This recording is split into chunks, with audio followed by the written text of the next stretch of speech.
Eh, Indian River Connections brings you the first source you can watch for truth on board decisions in Indian River County. The Board Report, where taxpayers and policymakers intersect.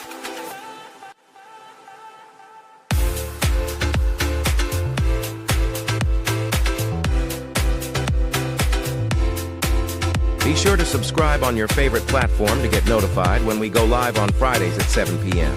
Visit IndianRiverConnections.com for more. Sponsored by Gus Curran's House of Champions. Hi, Joanne. Hi. How are you doing? Good and you. We're back with another episode of the Board Report with a school board update. Yeah. Yeah, and this one has got a contentious topic that seems to be, the mood around town. John might be joining us. We know he's on the road, so he might drop in late. But who do we have tonight with us, Joanne? We've got Thomas Augustus, editor-in-chief of the Sunshine Journal, and we've got Jennifer Pippin, Indian River County's Moms for Liberty chairman. So this is going to be a great hot topic, and it really pokes at me because I'm listening to what's going on and I've been watching the videos. And as you guys know, I worked for the school district for 16 years. So I'm just listening to stuff that's happening here. And I'm like, this has got to stop. It has got to change. And we have to start focusing on the kids. And I know that Jennifer Pippin was there on Monday. Thomas was there on Monday. So I really want to have this discussion with them tonight. I think it's something that people need to listen to and understand what's really happening here. And what's really happening here, I'm going to throw it out there. And some people, it might be hard for them to hear, but this is an order that is giving the NAACP to use reverse racism as a tool. And I'm saying it. That's really what it is. It definitely seems that way. And it seems like that is the narrative, really. Like, in order to correct the racism, we're overcorrecting. And now we're seeing a lot of reverse racism, not just in the school district, but everywhere. Public opinion, it just, we see these, I don't know, these characters that, and I think I said this in a group chat. It's no matter what you do or what light you shine on some of these characters, any publicity is good publicity.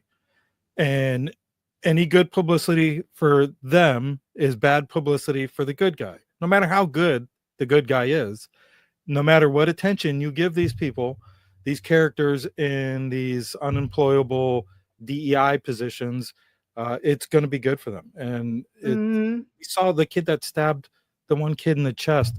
I mean, their GoFundMe reached, I don't know the numbers. They're dumping millions of dollars to these people. And then it makes no sense. Mangione. It's just like this narrative against everything that's right. I hate to say that. It just seems to breed more attention for him and more publicity. In fact, one of the people we'll be talking about this evening, who spoke at that school board meeting on social media, even said that she's unemployed right now. She can use all the publicity she can get. So we're not going to try to do that for her. But it's going to be an interesting show. Don't go anywhere. We're going to play our sponsor's ad. Thanks to Gus Curran's House of Champions. We're proud to have him as a sponsor, and we're hopefully making him proud to sponsor us. So if you don't have anything else, I'm going to throw it to our sponsor, Joanne, and we'll be back with you, Thomas, and Jennifer. Yeah, let's hit it. All right. Tired of the same old workout? Come knock out your fitness goals at Gus Curran's House of Champions.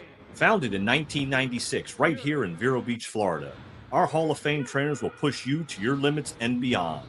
Whether you're a beginner or a pro, we have the perfect class for you, including the one-of-a-kind rock-steady Parkinson's training. So come join the fight and unleash the champion inside you.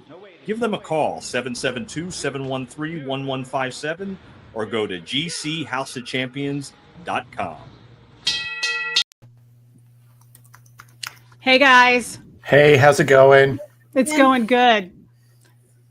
Man, this is a hot topic that I'm very excited for us to all share. And I really think the community really needs to know what's going on here and what's happening. And, that meeting on Monday was just so fiery. I wish I was there, but I was watching. It wasn't a book meeting, but it was up there. It's the new culture war. You'll see it in 32963, I'm sure, here soon. Yeah, so. Even though they've promoted it forever. Yeah, and the sad thing is that the kids are the ones that are really suffering after all of this. We saw what we actually saw was the NAACP decide who the board members can be and not be, and pretty much force the board to make a decision to kick off a minority, a Puerto Rican woman like myself, off the board. Why? Because she came up with facts. And she spoke of facts, and that's not what they want to hear. They want to keep having the upper hand of controlling this. And we've seen video after video that they have these issues with definitions and terms. And like Moore said, they're not moving forward. And it's a waste of our money. Hundreds of thousands of dollars are going out the door. Let me just say something about that money thing, because Moore brought it up in the meeting. Jennifer, you'll remember this. He said, well, it's part of the retainer fee, and we haven't gone beyond our retainer fees. You got to understand, they started doing the deseg order work group in 2022. All the meetings prior to December, I think there were 4 of them, were under mediation. They were private, and they had to pay for that. We had to pay for that, and the IRC NAACP had to kick in half. In December, they became public, and then you remember this, Jennifer? I guess it was March or April or February of 23. Did not the law firm ask for another $100,000 a year, and they approved it? They sure did. And we've always said it's $105,000 a year to do this. That's what we came up with the averages. You had did all the work on that. And so, yeah, okay, it's coming out of the retainer fee, but the retainer fee went up 50% in one vote over this. Right. Well, That's and amazing. the retainer fee, that could be going to different things. So God forbid we do get sued again as a school district, or, there is another suit that, that money could be coming out of, right? So, I mean, who knows? They could ask for another $100,000 if they get sued again for whatever reason. So in my opinion, to say that it's not coming out of taxpayer funds, it absolutely is, because that retainer is going to the lawyer representing us, and the other party, the NAACP, their lawyers are pro bono. So it's not costing them anything unless they go to mediation, and it costs them half the money. Yeah, absolutely. Absolutely. So where else do you want to start, Joanne? Let's start with Mershon Green. I don't want to give her too much notoriety because she was very uninformative. She said it was a gross lack of understanding. So let's see. Let's start Speak right about here. the desegregation order and the negative perception spoken when discussing it. It's clear that there's a gross lack of understanding on what the desegregation order is and what it is meant to achieve, as evidenced here tonight. Is it awful that we're in the year 2025 under a desegregation order from 1967? You know what? Absolutely, it is awful. And when she's talking about, and this is what I wanted to bring up, the desegregation order from 1967, that's got 8 titles to it. And none of them talk about a KPI program. No. That desegregation order covers voting rights, public accommodations, desegregation of public facilities, desegregation of public education, expansion of civil rights commissions. I mean, hold on. I think a little bit. The desegregation order from 67, you're right. It doesn't talk about key performance indicators. You're absolutely right. But there's that U.S. integration policy and civil rights and all that. And then there's one specifically for the schools. So I don't want to confuse the two, but the reality of that is you're absolutely right. It does have the sections in it, so to speak. I talked to Jennifer about this in the past. It is one of the foundations of school choice in Florida. That's right. Rightfully so. And the point of all that is that, you know, it was about getting rid of a dual school system. We've talked about this, Joanne. You know, the black schools and white schools. And you got to understand, back in the day with property taxes and the black schools being in lower income areas, they didn't get, the counties would distribute based on property values. So, right. You know, I've been doing some research on this back in the early 60s, going through some of the old newspapers in the Press Journal, and you find testimony after testimony about how the white schools during segregation were better equipped than the black schools. I mean, tennis courts without nets, and they're teaching tennis. So you know, because the money's not there. And I understand why people are a little unnerved by what was, but that's not the case today. Actually, No, it's not. In our court, all of our facilities have reached unitary status.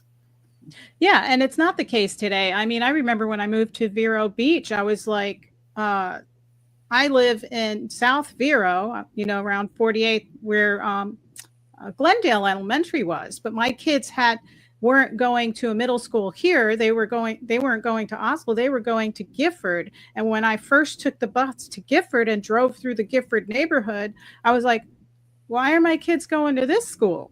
And I realized that they desegregate the kids from that neighborhood so that they're dispersed out to all the different neighborhoods that have the higher property taxes. So that's been done away with. These kids are spread out, and there's programs and there's buses taking them there. You have the Boys and Girls Club.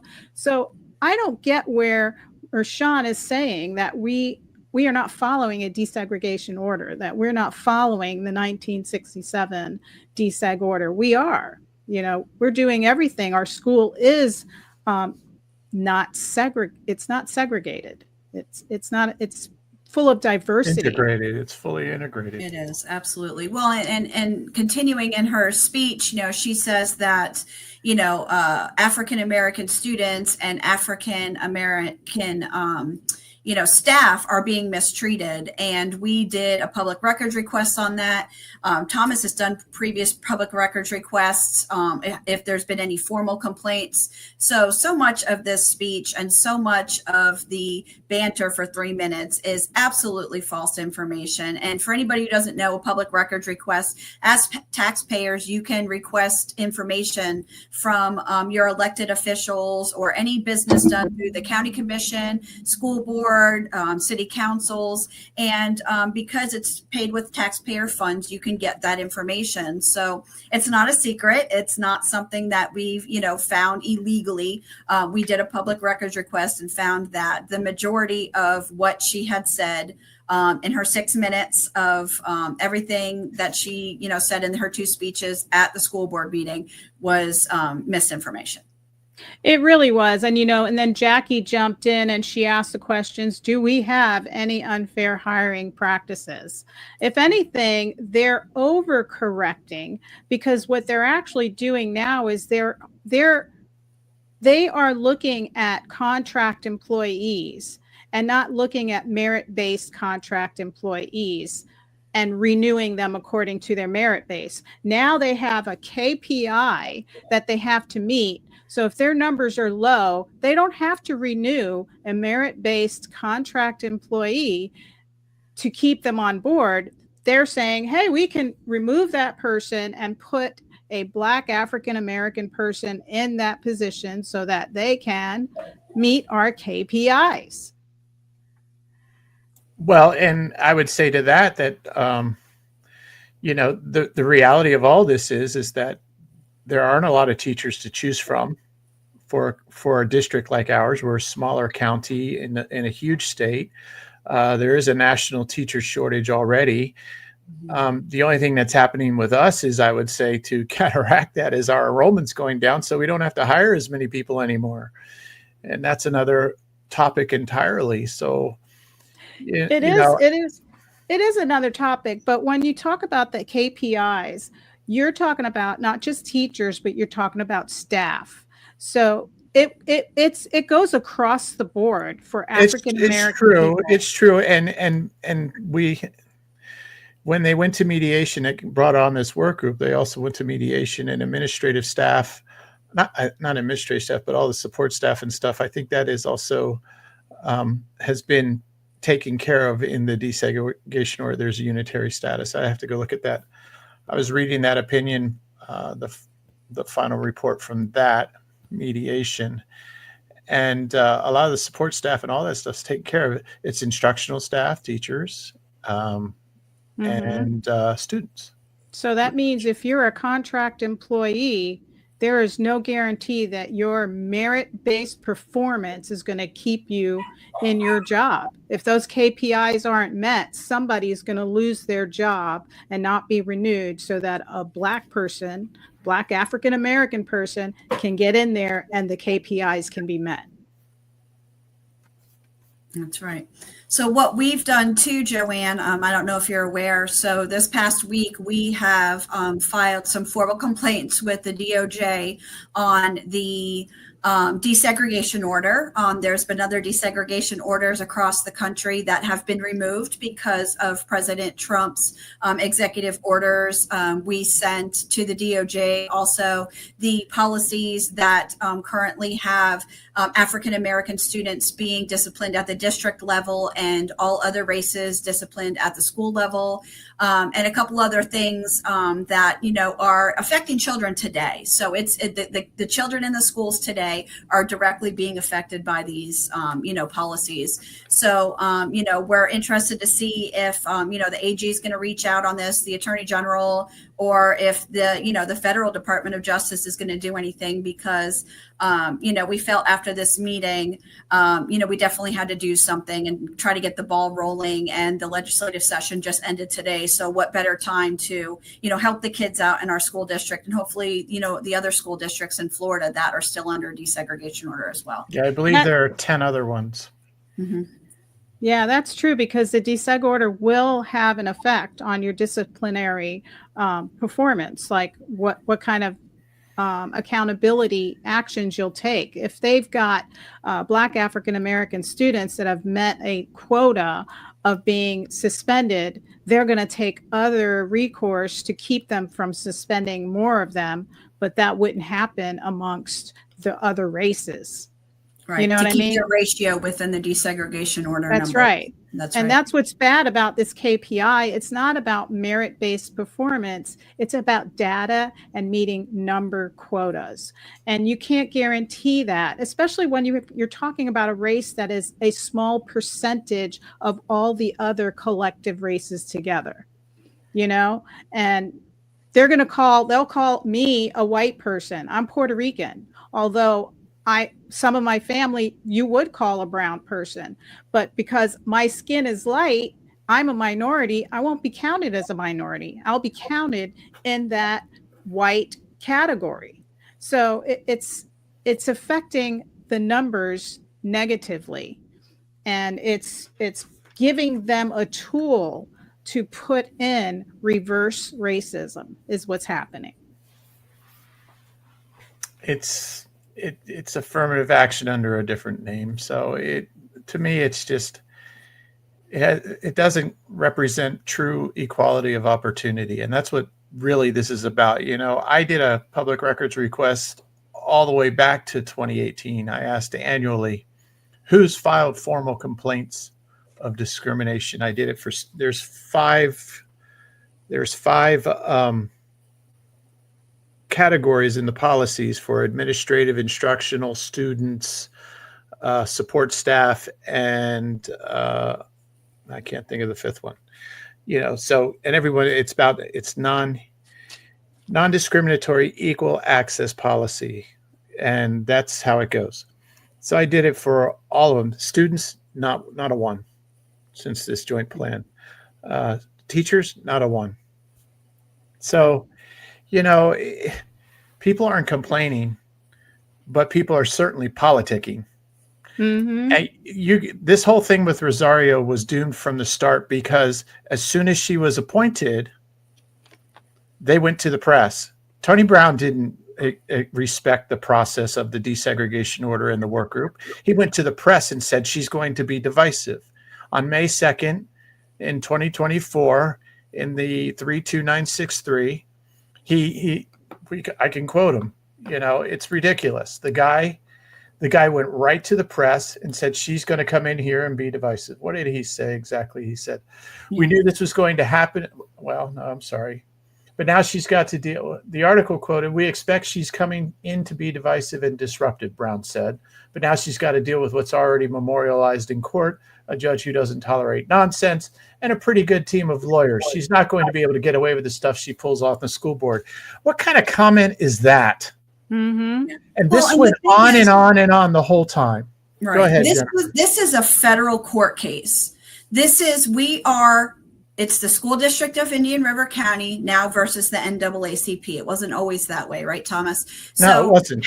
How does the NAACP get to dictate who is being litigated against them? So, I mean, if you break it down and you're having a kindergartner, do a case and, you have a judge and you have a plaintiff and you have a defendant, how does the case get to pick who is going to be on the work group against them? Just like we have no say who was on the NAACP work group. Right. One of them got fired for sexist and racist remarks. One of them got fired for their DEI job in Orlando. So we can't pick and choose and say, hey, one of your people got, fired for racist and sexist remarks. You cannot be on this committee to have the desegregation order done. So, how can they come in and say that? Even Marshawn Green said in one of the work group meetings, you're not going to be on this work group.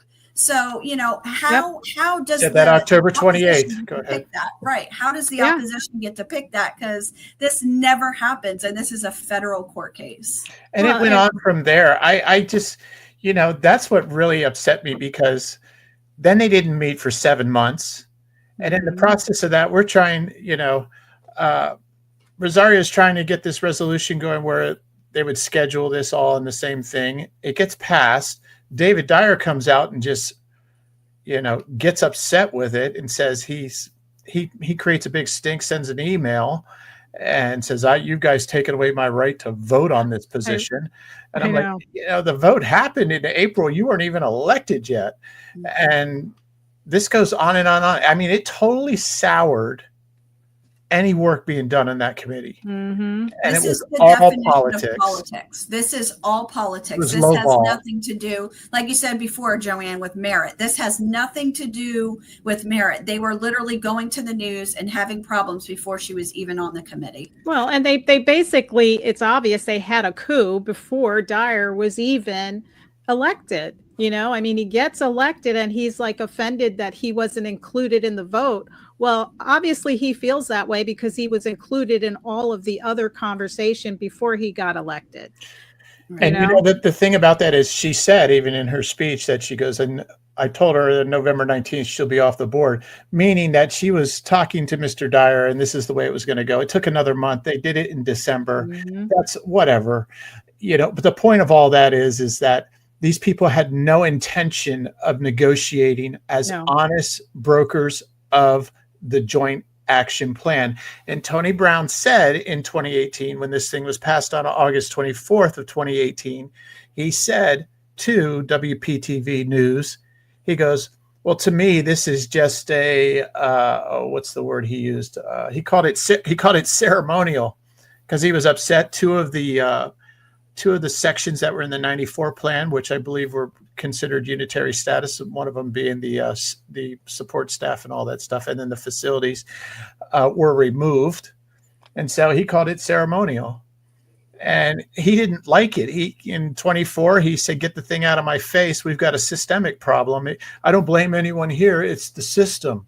Well, if it's the system, then you have to destroy the whole public school system and rebuild it from scratch according to the way he thinks it should be done. It doesn't make any sense. Right. No. People are crazy. Every meeting they had, they were stalling it with these definitions, renewal rate, retention rate, as if they didn't understand any of it. It's all you got to do is write it down and you can understand it. But they kept coming back. And then Dr. Shafty kept telling them, look at the paperwork we sent you. And she'd give them the numbers 2.2 or whatever. And they're like, did you guys not look at this stuff before you got here? And then the last meeting, they wanted to ask them about questions. I think Moore was asking them, tell us what questions you have. And they're like, well, no, we're not going to do that now. You know, it's like, so you're going to go back again and then come back with questions that they can't prepare for, because that's what Moore wanted. He wanted to prepare for their questions, trying to be proactive, since every time they come to the table, they are clueless to what's going on. And there's no progress. That's right. How do you work with somebody that doesn't get the program that they're pushing for? They don't understand any of it. Right. Well, they don't want to solve this because they think that African-American students and teachers are not being treated fairly. That's what they have in their mind, with no data and no facts. And, you know, what we've seen with the hate across the social media, when we've put, you know, just a couple of these things out, you know, or, you know, put timestamps for people to listen to, you know, what was actually said, is, you know, they're turning around and calling us racist and, you know, all of these things, and saying, no, like, we are looking out for all children, right? We are looking for all of these policies, all of these procedures. This desegregation affects everybody, not just African-American students and staff. So that's right. You know, that's where the kind of disconnect is that they're saying, you know, people like Jackie Rosario is racist and she doesn't like black kids and she doesn't like black staff, but they have zero facts when they come out strong with their loud voices of misinformation. No, they you know what's really funny? Prove. I mean, what's interesting to me is that at the last desegregation work group on the 24th, right, Jennifer, is 24th That's April, they, for the first time, they discussed transportation. Transportation's led by the Director of Transportation, Jennifer Idelette. Jennifer Idelette's father is Joe N. Idelette Jr. He's one of the original guys in the case, along with his two sons, Anthony and Joe III. Okay, they're the ones who hired the NAACP out of Jacksonville to help them get legal counsel to rightfully go to the court and get the schools integrated, because he wanted to send his kids to other schools across the way that had better facilities and things like that, and they denied him. They also denied Raymond Sharpton his ability to do the same. It made perfect sense. Okay, and this guy, then he gets it. They get desegregation. 1969 is the final order. Actually, it's better than the 67 order. And it was based on the freedom of choice schools that the superintendent at the time, J.A. Thompson, had created. And he retired in 69. The guy was there he was superintendent from 1949 to 69. Imagine that. And so anyway, he does all this, and then he becomes a school board member in 1974 and serves for the next 20 years, all the way up until the NAACP takes the case over entirely. Think about that. Okay. Did a lot of things. And the primary concern at the time, because it was a nationwide concern, especially in the South, was busing. You know, the way we're going to solve desegregation is we're just going to bus kids out of their neighborhoods over to this school, over to that school, blah, blah, blah, blah. And Indian River actually handles it pretty well, according to the newspaper that I've been looking at. But, you know, someone said it's like 400 years of history. Everyone has to change their mindset in a day. And I understand that that's a big psychological push. But all that to be said, here you have the daughter who runs transportation present, and they don't want to vote for it today. And, you know, the big thing that if you read the newspapers from 94, when the NAACP took over, the big buzzword at the time was, we are dealing with multiculturalism. Remember that, Joanne, back from the 90s? No. I mean, multiculturalism was the original buzzword, which you would call DEI today. Oh, no. That's where, you know, the disparate groups, multiculturalism recognizes the disparate groups. Wow. And that was the original terminology. And you go back and read some of these newspapers, I could show them to you. And it's all about that in the deseg order, dealing with multiculturalism and the different races and cultures and blah, blah, blah. Same thing as DEI today. It hasn't changed. None of this has changed. And DEI isn't nothing new. Right. You know, it's just repackaged political legalese. That's all it is. Yeah, I grew up oblivious to any of that. You know, I grew up in New York City and there was just so many races around me. I just never felt any of that till I moved to Florida. And Different world. yeah, totally different world. Like, did not look at people by the color of their skin, you know, not at all. It was never an issue when I was growing up. It was what was an issue when I was growing up was your class. Either you were poor, you were middle class, you were upper middle class, what clothes you had. People could tell who you were or how you lived by what you wore to school. Is whether or not you had any Jordache jeans. Is that what you're Yeah. Members only jackets? Yeah. It was a Jennifer's like, what is it? thing. What are they talking about? Yeah. That's okay. We had different things that showed, you know, class. So no, absolutely. Yeah. Like And British you know, Knights? I was born in 1985, so I'll be completely honest. Being born in 1985, I went through the public school system. My parents went through the public school system. My children are going through the public school system. You know, they tell me at 16 and 19 years old, you know, this is not an issue, Mom. Like, everybody sits together in the cafeteria. Everybody plays sports together. Everybody hangs out on the weekends. You know, they're doing the grad walks right now. They're having graduations. They're having graduation parties and proms. It is not segregated by race. Even when they choose, you know, their prom kings and prom queens, or, you know, the homecoming court, it is not segregated by race. You're having all races. You know, the IB students just got their diplomas. You know, and got their pinning ceremony. And there was African American, there was white, there was Asian, there was biracial. It was just absolutely outstanding. I didn't get to actually go, but I watched it.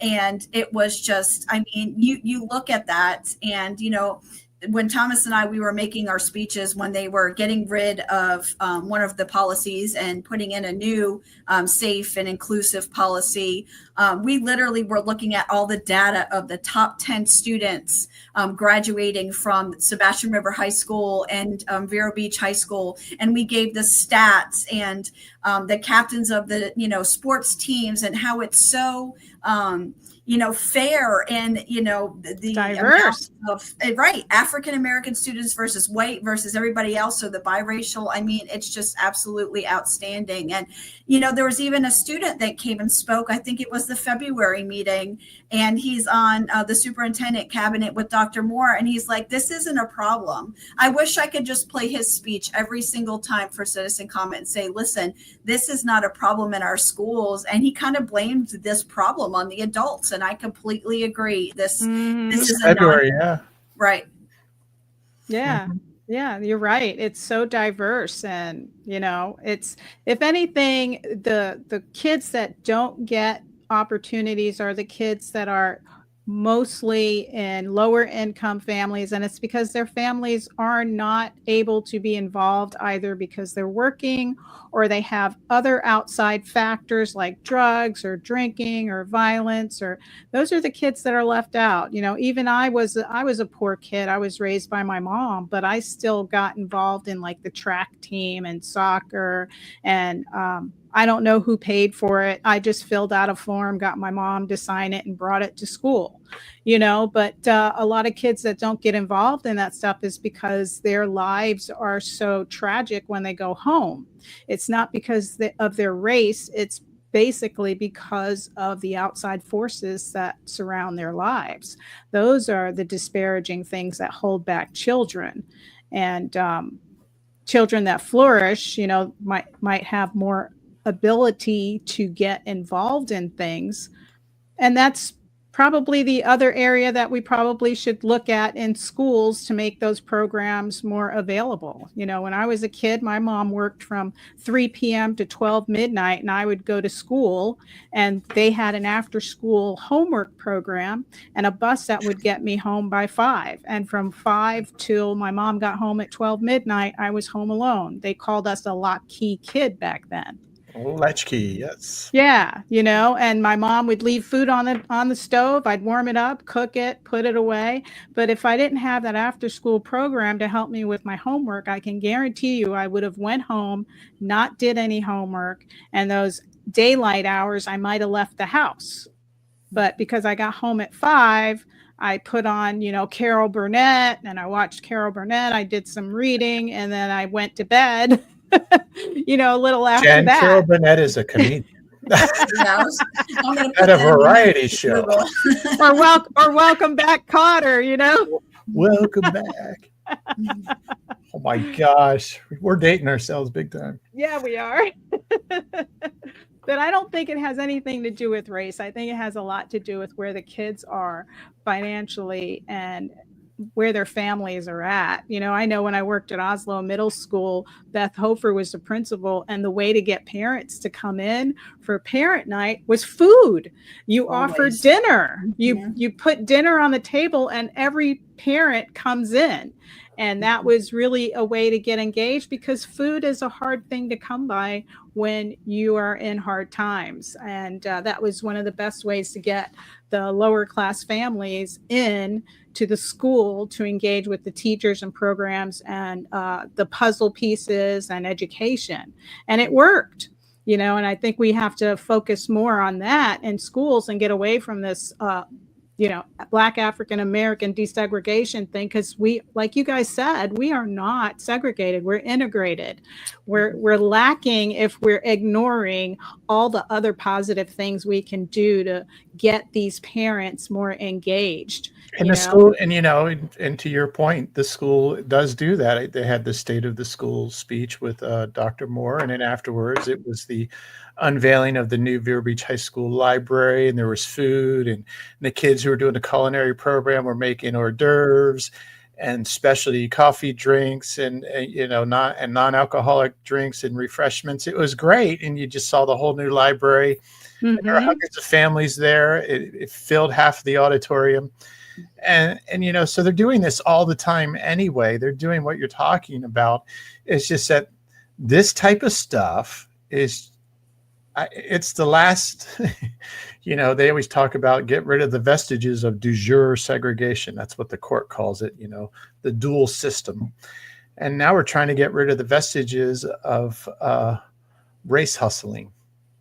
Yeah, and the sad thing is the more they do this desegregation stuff and the conversations that they have, like Mershawn Green was talking, it's disparaging those kids. And those kids are believing and listening to a person that in their community, because she's an advocate, so she's out there, so they're looking at her as a mentor, and she's literally telling them that your skin color defines you.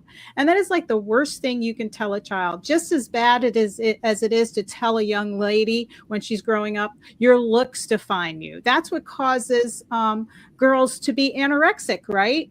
So that's what causes children to be racist, because they're growing up thinking that because you're not as dark as they are, you're looking at them in a negative light. And that is child abuse. It really is. Segregation's over. And so the people should be celebrating the victory that the country has achieved in the equality of opportunity in our school systems. We should just be doing that, and we should be celebrating it. We should be all saying yay. And now let's get on to the bigger, better things of getting people educated, getting people to achieve. You go and read February 11, 2025, go look it up in Vero News. Nick Samuel did a profile on the Idolette family. And that's awesome. Joy Idolette, the youngest of them, says in the article that even if you had straight A's, if there was a tardy, you were in trouble in our household.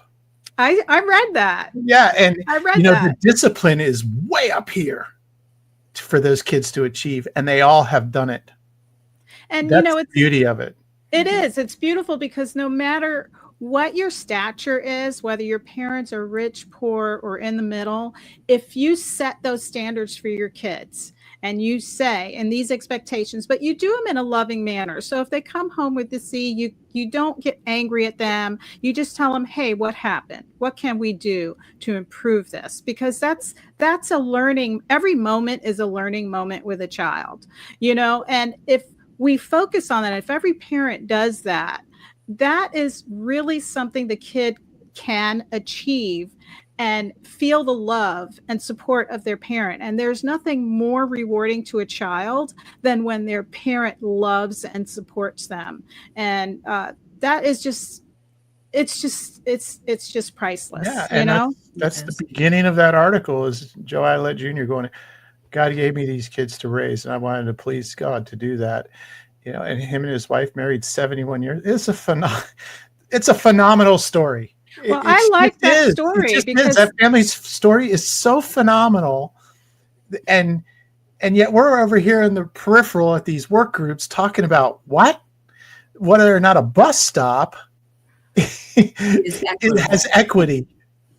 Yeah, and those unbelievable to me. Those stories are great because there are a lot of connected families here that go way back, and they're rooted. They're like Idolette. I never knew that, and I worked with Idolette when I was at Oslo because I had to do all the transportation for her, and I remember calling transportation and asking them, amazing. I want to create a form that makes it easy for the teachers to fill out and you guys to enter it in your system. And with her transportation lady, I worked with her and I created a form that had little merge pockets, and I gave it to the teachers. They filled it out, and then I sent that to them. But it's like I always wanted to make it better for them because I knew those ladies worked so hard in transportation. And just knowing that I had that relationship at the time and then reading that story, I was like, holy cow, I didn't know that. That's really a cool story. It's an amazing story. Mm-hmm. I encourage you. Nick Samuel did a great profile on that. He did. He really did. And we don't even know some of these amazing people that work here in the school district. And the school district should really be sharing some of those stories. Those are positive, beautiful, enlightening stories, especially for the Black African American people to know about their race and that it's grown in this community. And, I get it. When I moved here, I came from New York, I came from Orlando, but I moved to Florida from New York, and I didn't feel racism like they did here. But when I moved to Florida, the first time I moved to Florida, I ran into a segregated bar, and they said, do you know what kind of bar this is? And I'm like, well, it's just an upper class cocktail bar. Oh no, this is just for Black people, the richer Black people. And I'm like, you have that here? I just was like blown away. I'm like, they still do that? So I know that the history is pretty fresh here. It's from the 60s. So I get that there's older people like Brown that still is living in the past, but we need to open the eyes up to see all the beauty in these children and the families like Idolette that have and that's grown. Beauty, and it's beauty that was done through forging integration in our schools. I mean, they stood up to the KKK and a lot of other people to do that, and that's what makes it so beautiful a story. Because in the midst of that, he's raising 6 kids, running a business, doing all those things. And they all worked hard. Incredible. Yeah. It's an incredible story. Yeah. And it shows that family is strong no matter what your income base is. Like, you can be the poorest family, but if you're tight, you're build it on love and loyalty and strength, the family can rise. And that's what America is about. Overcome. That's exactly right. That's right. Well said. Well said. Yeah. Anybody want a tissue? Yeah. So that's why it bothers me with these school board meetings. So, in the school board meeting, Jackie Rosario starts asking questions of Dr. Moore. I don't know if we're going to play the clip or not, but basically debunking everything that was said. Yeah, here she goes. She's asking the questions. And these were really good questions. Right. Have any unfair hiring practices in our school district? No, ma'am. Are we mistreating our students in any way? Over my fired or dead body. Are we That's strong. mistreating or treating differently any students based on their race, religion, creed, or anything of the like? Absolutely not. Are we doing anything nefarious in our community that would cause parents to mistrust our system? Absolutely not. Thank you. That's bold. Him saying over my dead body after, Marshawn Green got up there and basically just vomited all of this misinformation for, I kept saying it was kind of a work of God, because usually somebody from our organization tries to go last to, really make a strong point to refute all of the misinformation. And she was last.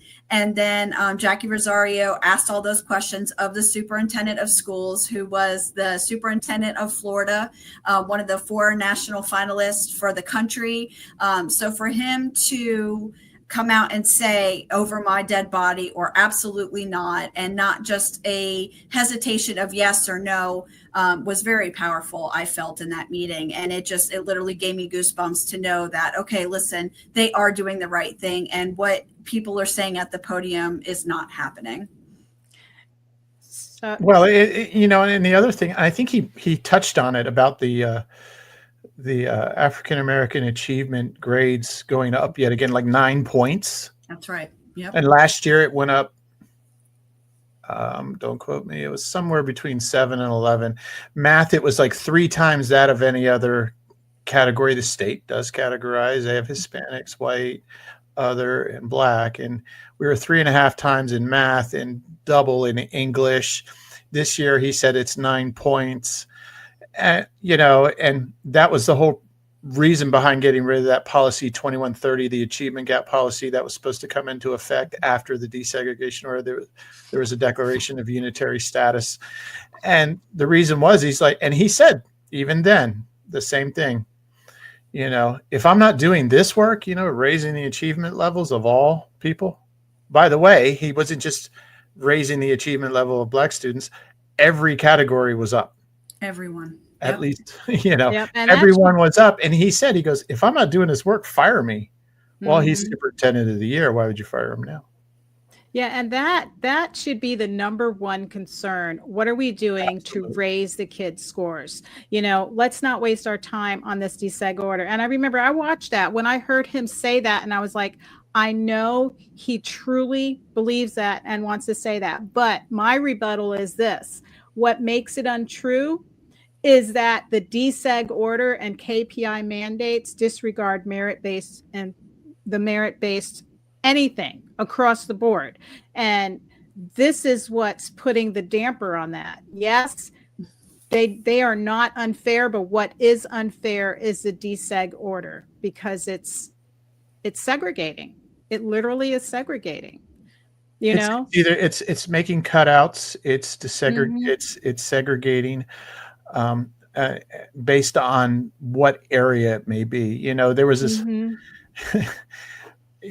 Yeah, you're absolutely right. I have my 5 thoughts in my head, so I just better stop. Yeah, because when he was saying that, I was like, I totally get where he wants to be. Like, he wants to say that, and he's because that's where he would be if this deseg order was out of the way. This Right. deseg order is putting the divide in it.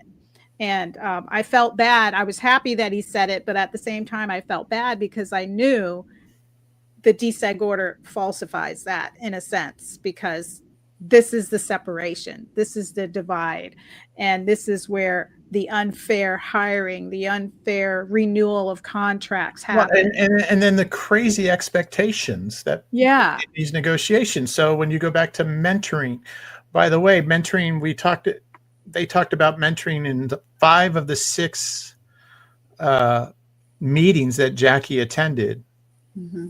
Okay. Mhm, they did. Mentoring had actually started back in March of 2024, March 7th, I guess it was. And they were talking about the mentoring KPIs and the data. And that's when that whole case had just happened prior with the 2 teachers who shot the guy in the back because they were drunk and all that stuff. We've talked about it before. And they faulted the mentoring program in that meeting for not teaching these kids how to not shoot people in the back. Yeah, that's absolutely ridiculous. Absolutely and ridiculous. Dr. Moore says, these people, we're mentoring adults in their profession. We're not there to watch them at 3 a.m. Life lessons, right? That's Exactly. right. And to your point, that's what the deseg order does. It says, yeah, your mentoring program's not good enough.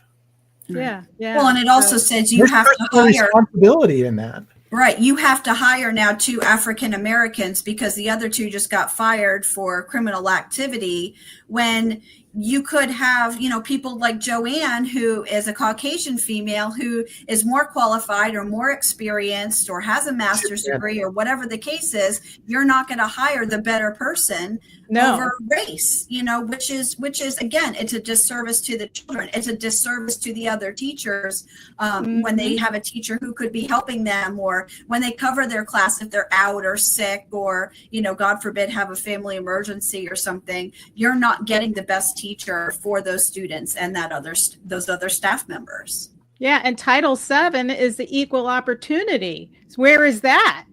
Where's the equal opportunity? Now you've lost the 2 KPI hires. You need to replace them. So anybody else who's applying for the job, they're just wasting their breath if they're not Black African Americans. Right. It's just like when you would hire a babysitter, right? Again, take it back to basics. Let's go back to common sense. When you're hiring a babysitter for your children, you're not looking at race. You're looking at who's best qualified, who's got CPR, who has kids maybe, or who's, had those great references with, glowing family results of, other recommendations. You're not looking at if they're Black or they're white or they're biracial. So again, why would we do that different for the school district? You're right. You're right. It's just because of the desegregation order. Because if that wasn't there and we reached unitary status, they would not have to hire based on race and meet the criteria. Basically, we are at unitary status. This desegregation order takes us out of unitary status because it is the divide between the races, Well, and the reason it takes you out of unitary status because the Joint Action Plan, the goalposts of its definition of unitary status is constantly changing. And we saw that again with the mentoring program, with you referenced earlier, the retention versus renewal rates. They said the KPI will be based on renewal rates. For those of you who don't know, quick study, contracts for teachers are renewed annually. And staff. I was a contract staffer. Right. I got renewed annually. So when, if a person leaves in the middle of the year, the contract's terminated because that's what happens. You terminate the contract for whatever reason, whether it's by voluntary or by, you've been fired. But termination does not always mean fired. It rarely ever means fired in this case. And so people are always offered a renewal. They accept it. They don't accept it. Like Jen says, people leave for all sorts of reasons. And that's not necessarily known. So they're like, well, we want to interview HR department to find out why people weren't retained. Retained after they were renewed. And it's like, well, that's not the KPI. Right. And Florida is a right to work state. You can quit at any time or you can fire anybody at any time. So without any reason. Yes, any reason. I mean, that's it's a pro in some situations and it's a con in some situations. And again, that has nothing to do with race, because when Dr. Shafty was doing her presentation, she said people would leave because they got a better job or their husband or wife was in the military or, something like that, or their child got sick. So that it has nothing to do with the lack of the mentor program. It had to do with real life problems that could have brought somebody to a different career or area. Yeah. Well, and what's so funny about this is that, so they said, Dr. Moore says, hey, you're in a public meeting and you agreed to the KPI on renewal rates. And they're like, well, we thought it meant this. And he says, well, we told you what it meant, and it's always meant that, and whatever else.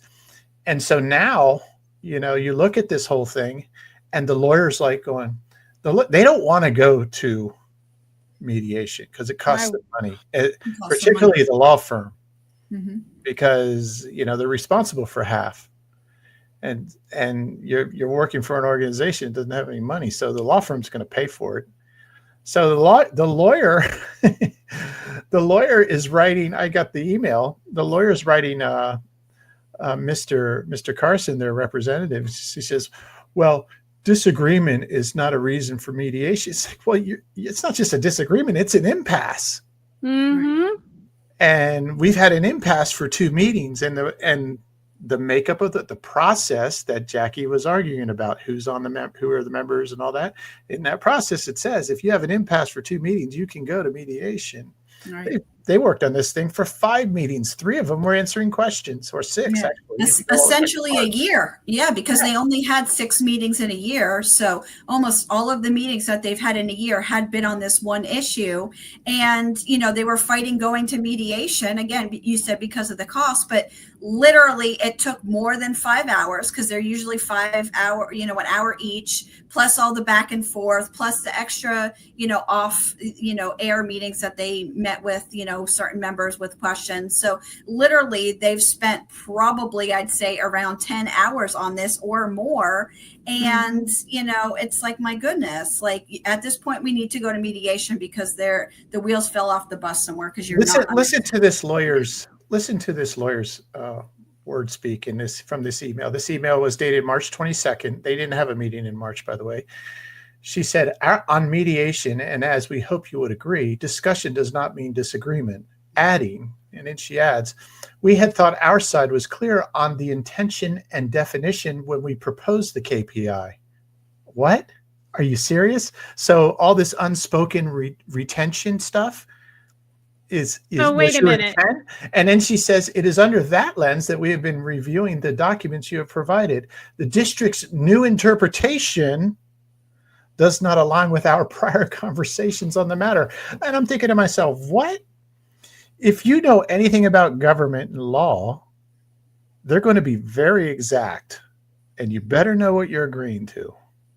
Now, if these lawyers don't know, that's on them. But didn't they have this all written out?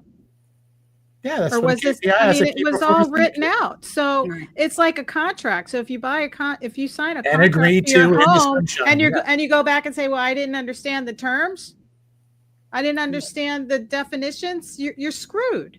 Right. You are. Well, and that's why the NAACP. So why aren't we in mediation? Right. That's another reason why the NAACP is so upset with Jackie, because she went back and looked at the 2018 joint plan, and she looked that the work group is supposed to be doing the work, not the lawyers. Exactly. Right. The attorneys are helping, facilitate the meetings, or, not running the meetings like it was on the NAACP side. So they were attacking her, saying that she's being divisive and she's, not wanting to do this. Well, she, in fact, is the only one that's listen, we need to do this right. This is how, the work group is supposed to work on what they agreed on, And to his credit, Matt Carson, the lawyer, said readily, he said, I've asked you about this. I've told you about this before, this particular rule about membership.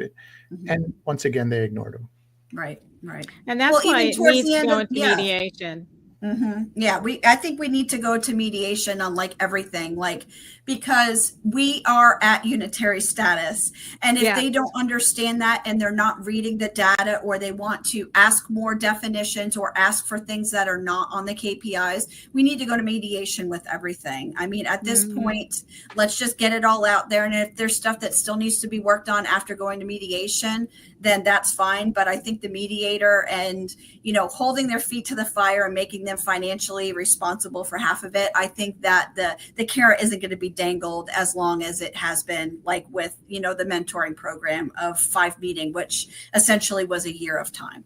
Right. And Moore's got so much to deal with right now. He's got new schools. He's got schools changing. He's trying to win back the parents that took their schools their kids out of school. That's a huge construction. That's a huge thing to do right there. He referenced what you just said that night. He said, this is like the number 2 or number 3 thing I spend the most time on. Mhm. Right. And it's Well, all and over even this and his minutia that his doesn't staff matter. as well. Yes, his staff Yeah. as well. So even if he says, "Oh, we're taking out of the pot for this lawyer," all of these staff members who are spending the time doing this stuff, that costs us money because they could be doing something else. You know, Dr. Shafty Right. could be doing more with the innovation or things like that, you know. So absolutely, it's costing us taxpayers and staff and everybody a lot of time and money for sure. Okay, guys, we've got to take a break and then head to the panel. Everyone, Lenka here with Jake, not from State Farm, with an important message. Voices for Children of Okeechobee and the Treasure Coast is hosting a Teach a Child to Fish Day at Riverside Park on July 19th from 9 to 11 a.m. It's not just a fun day on the water, is it, Jake? I mean, there is an educational factor. Teaching a child to fish builds patience, confidence, and focus while fostering a deep connection with nature, family bonding, and respect for the environment. It's a hands-on way to develop life skills, relieve stress, and a fun day on the water. And what better way for Indian River Connections to team up with another local organization to help teachers in underserved classrooms around the county? We will be there on July 19th, collecting supplies for our Stock the Classroom supply drive. It's important to keep classrooms stocked all year long so every student has the tools they need to learn and succeed.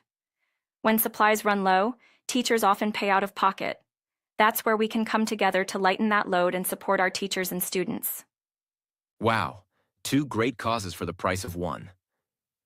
So, let me get this right. You're telling me one of our viewers right now can come to Riverside Park on that Saturday morning and learn to fish and drop off school supplies to help local classrooms? Oh, you're a quick one, Jake. That's right. Saturday, July 19th, 9 a.m., and if you can help out or want more information, email Patrice at pbose@voicesforchildrenotc.org or comment below, and we'll make sure she gets the message.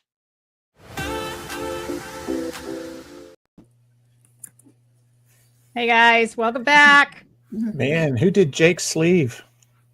I don't know, but I think he's making a move on Lenka's intern position. But what a great show. I mean, it's a horrible topic that we have to waste our time on, but I mean, it's sentiment across the country, like we talked off air about, where they overreach and they try to correct racism with more racism, that Ibram Kennedy style. Actually, Reverend John, I always screw his name up. Ibram X. Kendi. He actually mentioned that on Tim Pool's show, where that Ibram X. Kennedy style to combat racism, Kendi. Yeah. Well, his style to fight racism is more racism, and it just it doesn't work out. But I mean, the meeting produced a different outcome for the work group. I know it wasn't Jackie's wishes, and we didn't have unity on the board like Terry wanted or expected. I don't know what she expected, but I say good. Let the old white lady fix it. Put her on the work group board, and let the old white conservative lady fix racism in our school district. It's a win-win.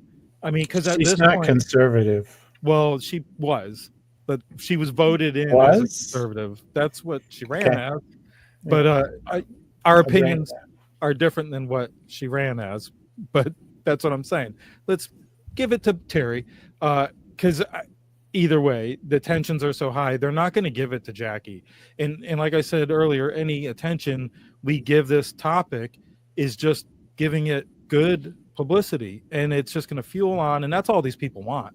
They want existence and a reason to show up. And obviously, this unemployed equity advocate, she's got nothing better to do. I mean, she lost her job when her position was canceled, or position was canceled. It was. Yeah, that was because the DeSantis administration stopped ESG, and that's another whole story. Right. Yeah, so, well, her advocacy is to create more racism in these young, beautiful children that could be growing up feeling comfortable in their own skin, but that's what she's preaching. So I'm calling this decision good for conservatives in the county. Let Terry fix it, and if she doesn't, hopefully she pays the political price next time around, because this next election is not going to be any prettier than the last two. I mean, right now we're looking at Jackie Rosario, Dr. Pasca's, and Terry Barenborg's seats. So I don't. That's right. They're not Their going to give. seat, that's right. Their seats are up again. Mhm. They're Next not year. going to give this win to Jackie, no matter what. She might as well be the white conservative on the board. You know, they don't look at her as a Puerto Rican or as a minority. And it's a right versus left. They don't or look at her as qualified, versus- even though she has 3 master's degrees. Right. Right. Yeah, and I mean, when the superintendent talks about, or David Dyer mentioned that 70% of third grade is up to reading standards, and the demographic. That's his goal. Okay, well, the demographic making the biggest strides are the African American community. Yes. That's also the community who can use more parental mentoring, not teacher mentoring. We see this in the community. Kids can't read. Third graders are 4 or 5 words at best, and their parents are preoccupied. You know, they're preoccupied, but yet they think it's the school district's responsibility to raise their children. True. You know, we are, as a parent, my kids expected to already be learning when I send them to public school. I'm not sending them a blank slate to mold. That's my child. I have a responsibility to make sure my child can read and will read. So I think this whole, you know, let's throw more money at it, I think they're going in the wrong direction. I think they really need to work on parenting. It's not Well, the school, and you know, and not that's the just school something that, district's like, responsibility though. that's something in my research about Mr. Eilert and his career as a school board member. You know, he refers to that many times. He says, you know, I can't make parents be parents.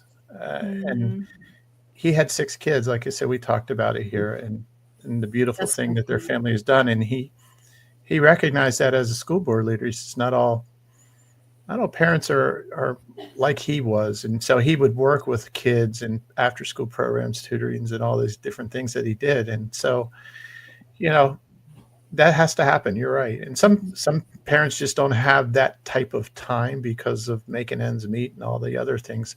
But everyone's an individual, and I think that's the key to all this. You know, one of the things about these affirmative action, racial quotas, and all this stuff, it comes out of that place of removing the individual from the equation and just starting to focus on groups or factions of groups. And that's a Democrat way. You know, it's a disparate, or it's an organization of a bunch of disparate groups. No one is necessarily treated as an individual. They're treated as an outward characteristic. You're Black, you're Hispanic, you're trans, you're this, you're that. Join us. We'll help you all collectively, Yep. you know, check certain external boxes that we can exploit rather than your individual, who you really are. Right. And I think We're that's so concerned something with that conservatives understand. Yes, the statistics and demographics, I think it actually takes away from children and minorities. I mean, it takes away from everybody's civil liberties when there's quotas to meet and exceptions to be made just because one may be of a different race. I think it's bad, but I want to see that attention put towards their community. Organizations like the NAACP, I don't see it. Maybe they are. I'm not in that community, but I don't see book drives or school supply drives. I see them. The schools do a school supply drive, right, Jen? They do certain things. Organizations do. Yeah, there's organizations that do it for like the Hibiscus House or for teachers. I know other organizations will do it for like a seasoned teacher or a new teacher. So there's organizations all over the county before, you know, schools start up. They'll start collecting backpacks and supplies. I'm sure Joanne, there was a bunch that brought them to Joanne's school too. You know, a lot of churches did it this year too as well. We will be this year also on July 19th at Riverside Park. That Lanka, we just heard from Lanka and Jake, but we'll be with Voices for Children of Okeechobee and the Treasure Coast, and we'll be at Riverside Park. And that was our goal. I mean, we didn't really want to send a bunch of stuff home to students, but we would like to gather quite a bit to send to the teachers who have to restock after a couple weeks and or after a couple months. So hopefully we can make an impact like that, like we do at Christmas time with families, you know, except it would be nice to know which school. Sounds excellent. It would be nice to know which schools are the Title I schools, because they also get Title I money as well, and maybe tap into some of the schools that are like borderline Title I that just missed that Title I grant but could use it. Yeah. Because the schools that get the Title I schools, like when I was the admin, I used to buy all of I just didn't get the backpacks, but I got the 3-ring binders, I got the dividers, I got the Sharpies, I got the crayons, I got everything to start them up for the school year. The It's whole Title I package. Binford over there. Yeah. But that's what the money's for. It's to supply your school for those low income families that don't have schools, that don't have the money to buy for Get their all that stuff. kids. Yeah. Yeah, you know, We so want to that's really what we would do. we want to spoil the teachers. Whether they think like us or not, I want to be able to leave an impression on them that people in their right mind care for the job they're doing, as long as they're doing the right job. And hopefully we can make an impact for next school year. But all this stuff about race, like you said, it's the superintendent's like number 2 or 3 time consumption. It's a waste of time, and I think we should see more of them in the schools and not having to waste time doing desegregation. But I'm all for the media. Just send it back to the court. Like it's time. It's time for the judge to make a decision. Right. Yeah. Hopefully the DOJ will pick it up, or the AG will pick up from our complaints and say, listen, you know, we're not doing this anymore. And, you know, I sent the meetings as well. I sent all the YouTube videos of the last couple meetings. So if they even just wanted to click on one and just pick a segment of it to see how unproductive it was, hopefully, you know, somebody will pick it up and say, you know, enough is enough. And it's been over 60 years. And, you know, they keep moving. They ask for more data. They ask more questions, and it's not going anywhere. So hopefully, you know, somebody will be able to pick that up and fix this for Indian River County for sure. Well, I think the NAACP is near extinction, and that's why they're fighting so hard for this desegregation order to create segregation, because we are so diversified as a nation. Why do we need the NAACP anymore? Correct. Well, I know everybody's got a busy Friday night. I don't want to take any more of y'all's time. Jen, is there anything upcoming for Moms for Liberty we want to let people know? Yeah. So our meeting's always the third Thursday of the month, but a lot of our parents, grandparents, and community members are going to be celebrating the ending of the school year. So with, you know, proms and grad walks and graduations coming up the next couple of weeks. So a lot of fun stuff, a lot of testing going on, state testing. You know, they test 3 times a year. So the third set of testing's coming up. So it's going to be very, very busy with Moms for Liberty. The legislation session just ended. So we're going to be looking at all the new laws. So if people want to get involved, momsforliberty.org, click on Indian River on the map, join us. We're on Facebook. We have a website. So it's really super easy to connect with us. And you don't have to be a mom. You could be a dad, a grandparent, a community member, and just, you know, if you're looking to make education better and you want to advocate for parental rights and children, join us.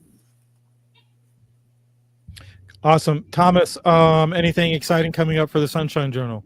I'm doing a little editorializing on this whole thing, and I sent an email to the board, and I'm just modifying it a little bit for reader purposes, and it should be out probably this weekend. I did post your speech from the school board meeting, given the school board the district props for budgeting. You did that on X, I remember. Yeah. Yep.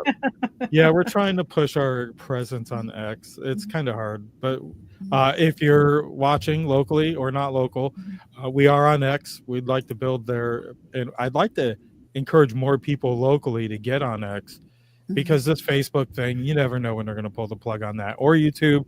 So if you're watching at home, make sure you follow us on X and on Rumble and all. If you run the Moms for Liberty public page, your profile is always under scrutiny. Yes. Yeah. I'm sure. Well, guys, anything else, Joanne? No, that's it. Thank you guys for coming to on the show, the board report, Yes. and thank you to the Awesome. viewers that joined us, because this is a really good topic for you guys to be well informed about, especially if you're going to watch the meetings. You've got to hear the other side of the topic as well. And sorry to see that Jackie Rosario did not stay on that board, because she brings a lot of good information, and she does a lot of research and follows the laws. So we'll see how it moves forward from here with Barenborg being on the board. And good luck. Remember, we are a diverse community. We love you. We don't care what your skin color is. And just work hard and make yourself the best person you can be. You be you. Thanks, guys. And I say good for Jackie. We'll see you next week. See ya. Thank you guys. Have a great Bye, weekend. guys.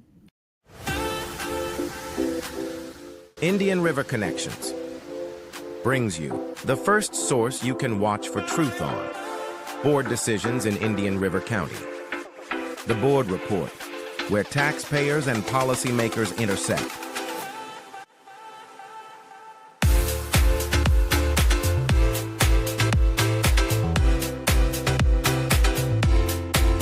Be sure to subscribe on your favorite platform to get notified when we go live on Fridays at 7 p.m. Visit IndianRiverConnections.com for more. Sponsored by Gus Curran's House of Champions.